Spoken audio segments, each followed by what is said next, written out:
درود اللهم صل على سيدنا ومولانا محمد وعلى آل سيدنا ومولانا محمد وآله وسلم صلاة وسلام عليك يا رسول الله صلی اللہ تعالی علیہ وسلم۔ اب تک جو بیان ہوا تھا وہ وضو کے فضائل تھے اور وضو کے مسائل تھے، اور آج سے انشاءاللہ جو بیان ہوگا وہ غسل کے تعلق سے ہوگا۔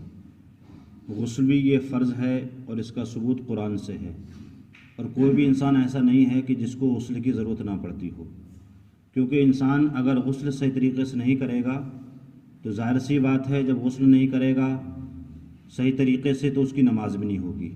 تو نماز سے پہلے ہمیں وضو کرنا بھی صحیح طریقے سے ضروری ہے، اور اگر غسل فرض ہے تو غسل کرنا بھی ضروری ہے۔ غسل کرنے میں اگر ہمارے بدن پر کہیں بھی اگر بال کے برابر بھی جگہ خشک رہ گئی تو ہمارا غسل نہیں ہوگا۔ جب غسل نہیں ہوگا تو پھر ہماری نماز بھی نہیں ہوگی۔ چاہے انسان کتنی بھی پانی بہا لے، کتنا بھی نہا لے، اگر تھوڑی سی بھی جگہ خشکی رہ گئی اس کی تو اس کا غسل نہیں ہوگا۔ اب قرآن پاک میں اللہ نے ارشاد فرمایا وَإِن كُنتُمْ جُنُبًا فَاتَّطَهَّرُوا حَتَّى يَطْهُرْنَ، اگر تم ناپاک ہو تو خوب پاک ہو جاؤ۔ مطلب خوب پاک ہونے سے مراد یہ ہے کہ خوب اچھی طریقے سے اپنے بدن پر پانی بہاؤ، یعنی غسل کرو، یہاں تک کہ وہ حیض والی عورتیں اچھی طریقے سے پاک ہو جائیں۔ مطلب دونوں کے لیے ہے کہ اگر مرد ناپاک ہو جائیں تو وہ بھی اچھی طریقے سے غسل کریں، اور عورتیں اگر حیض سے پاک ہو جائیں تو وہ بھی اچھی طریقے سے کیا کریں، غسل کریں۔ یہ کیا ہے؟ قرآن کی آیت ہے۔ اب حدیث پاک میں میرے آقا صلی اللہ علیہ وسلم کس طریقے سے غسل فرمایا کرتے تھے، حدیث پاک میں ہے، حضرت عائشہ صدیقہ رضی اللہ تعالیٰ عنہ فرماتی ہیں کہ حضور اکرم صلی اللہ علیہ وسلم جب غسل فرماتے تھے تو سب سے پہلے ابتدا یوں کرتے تھے کہ پہلے اپنے دونوں ہاتھوں کو دھوتے تھے آپ صلی اللہ علیہ وسلم، اس کے بعد نماز جیسا وضو فرماتے تھے، مطلب جیسے ہم لوگ نماز میں وضو کرتے ہیں اس کے بعد آپ وضو فرماتے تھے، اور پھر اپنی انگلیاں پانی میں ڈال کر ان سے بالوں کی جڑیں دھوتے تھے، کیونکہ بالوں کے اندر پانی پہنچانا بڑا مشکل ہوتا ہے، اس لیے آپ دھوتے تھے، مطلب مسلتے تھے تاکہ بالوں کی جڑوں تک پانی پہنچ جائے۔ اور اس کے بعد پھر آپ صلی اللہ علیہ وسلم 3 مرتبہ آپ اپنے سر پر پانی ڈالتے تھے، اور پھر تمام بدن پر آپ پانی کو ڈالتے تھے۔ تو آپ صلی اللہ علیہ وسلم کا یہ غسل کرنے کا طریقہ تھا۔ دوسری حدیث پاک میں ہے کہ حضرت ام سلمہ رضی اللہ تعالیٰ عنہ فرماتی ہیں کہ میں نے عرض کی یا رسول اللہ صلی اللہ علیہ وسلم، میں اپنے سر کی چوٹی مضبوطی کے ساتھ گونتی ہوں، مطلب عورتیں جو چوٹی وغیرہ باندھتی ہیں، تو کیا میں جب غسل کروں جنابت کا تو میں اس چوٹی کو کھول دوں، مطلب جو پیچھے میری چوٹی ہوتی ہے؟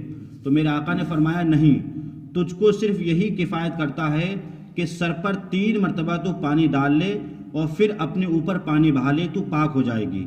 یعنی مسئلہ اس کا یہ ہے کہ جب بالوں کی جڑوں تر ہو جائیں تو، اور اگر سختی کے ساتھ اگر گوندی ہوئی نہ ہو تو بالوں کو کھولنے کی ضرورت نہیں ہے، اور اگر بال تک مطلب بالوں کی جڑوں تک اگر پانی نہ پہنچ پائے تو عورتوں کو اپنی چوٹی کھولنا یہ کیا ہے؟ ضروری ہے۔ مثال کے طور پر کسی عورت نے چوٹی باندھی تو چوٹی اتنی سخت باندھی کہ بالوں کے جڑوں تک اگر پانی نہیں پہنچ پا رہا ہے تو اس کو بال کھول کر کے پھر نہانا کیا ہے؟ ضروری ہے۔ اور اگر ڈھیلے باندھے ہیں، اگر وہ پانی ڈالے گی، پانی اس کے اندر پہنچ جائے گا بالوں کی جڑوں تک، تو اس کو کھولنے کی ضرورت نہیں ہے۔